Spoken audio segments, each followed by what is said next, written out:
এই সপ্তাহের মধ্যে ডিভোর্স হয়ে যাবে, আর ডিভোর্সটা হয়ে গেলে আমি তোমার কাছে চলে যাবো। তুমি কি তোমার হাজবেন্ডের সঙ্গে ঘুমাও নাকি আলাদা করে থাকো? একই ঘরে ঘুমাই কিন্তু আলাদা বিছনায়। রিশাদ অনেক ভালো মানুষ।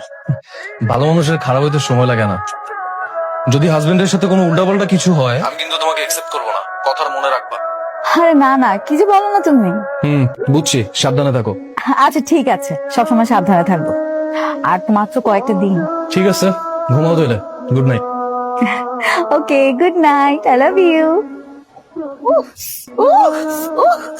কি হয়েছে দেখি? হাত কেটে গেছে। আচ্ছা আমি বরফ নিয়ে আসছি। দেখি, এখানে বসো, এখানে বসো, আমি বরফ দিয়ে দিচ্ছি। দেখি, ফোর তো অনেকখানি কেটে গেছে। আচ্ছা তুমি বরফ দাও, আমি আসছি।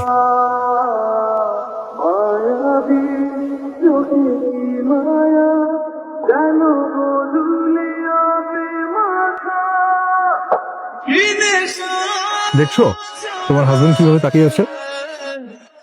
মনে হচ্ছে তো রাগ করতেছে। আরে না না, রাগ করবে কেন?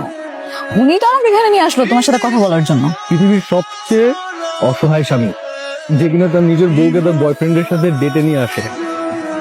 এইভাবে বলছো কেন? লোকটা আসলে অনেক ভালো মানুষ, তা না হলে নিয়ে আসতো বলো। হ্যাঁ মা, কোথায় তুই? আমি এই তো একটু বাইরে। বৌমা কোথায়? আমার পাশেই আছে। ও ঠিক আছে, শোন বৌমার দিকে খেয়াল রাখিস, ও যেন আবার বাইরে গিয়ে ওই ছেলের সাথে দেখা না করতে পারে। ঠিক আছে মা। চলুন। তোমাকে একটা কথা বলি। জি বলুন। আমাদের ডিভোর্স হওয়ার আগ পর্যন্ত তুমি তোমার বয়ফ্রেন্ডের সাথে হাত ধরাধরি, খাইয়ে দেওয়া এগুলো করো না। আর কিছুদিনের মধ্যেই তো আমাদের ডিভোর্সটা হয়ে যাবে। এই তো 2 দিন বা 3 দিন, এগুলো না করলে খুশি হব আপনি কি জেলাস? আপনার হিংসা হচ্ছে তাই না? না। এমনি বললাম, ডিভোর্স হয়ে যাওয়ার পরে যা ইচ্ছা করো, কোনো সমস্যা নেই। আম সরি, আপনি কি রাগ করলেন? তুমি এত রাতে ছাদে? আপনাকে দেখতে আসলাম। আচ্ছা, আপনি কি এখন আমার উপর রাগ করে আছেন? রাগ করবো কেন?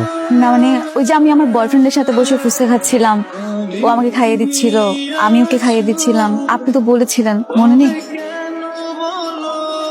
ভালো কথা, উকিল ফোন দিয়েছিল, আগামীকাল যেতে বলেছে, আমাদের ডিভোর্স হয়ে যাবে। ঠিক আছে। কাল আমি নয়নকে বিয়ে করছি। আপনি কি আমাদের বিয়েতে থাকবেন? না। আপনি কি আমাকে মিস করবেন? আপনার চেহারা দেখে মনে হচ্ছে আমি চলে যাবো, এটা শুনে আপনি খুব কষ্ট পেয়েছেন। আমি কেন কষ্ট পাবো? আমি তো তোমার ভালোবাসার মানুষের কাছে পৌঁছে দেওয়ার ব্যবস্থা করলাম। তা ঠিক, আমি আপনার কথা সারা জীবন মনে রাখবো। আপনি অনেক ভালো মানুষ। আগামীকাল চলে যাচ্ছ? সাইন করো।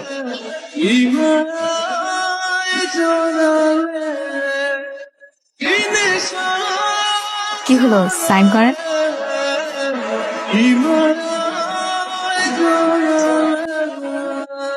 তুমি সবসময় ভালো থেকো। যদি কখনো কোনো প্রয়োজন হয় আমাকে জানিও। তোমার সামান্য উপকার করতে পারলেও আমার খুব ভালো লাগবে। আমি চাই আমাদের মধ্যে বন্ধুত্ব সম্পর্কটা থাকুক। আপনি বিয়ের পর থেকে আমার যা যা উপকার করেছেন সেটা ঋণই আমি কখনো শোধ করতে পারবো না। তারপর আবার উপকার করতে চান? শোধ করতে হবে না। বিচ্ছেদ হয়ে গেলেও আমি তো বললাম, আমি চাই আমাদের মধ্যে বন্ধুত্ব সম্পর্কটা থাকুক। আচ্ছা আসি, আমি এখান থেকে সরাসরি কাজী অফিসে যাব, ওকে বিয়ে করবেন। ভালো থাকবেন, আল্লাহ হাফেজ।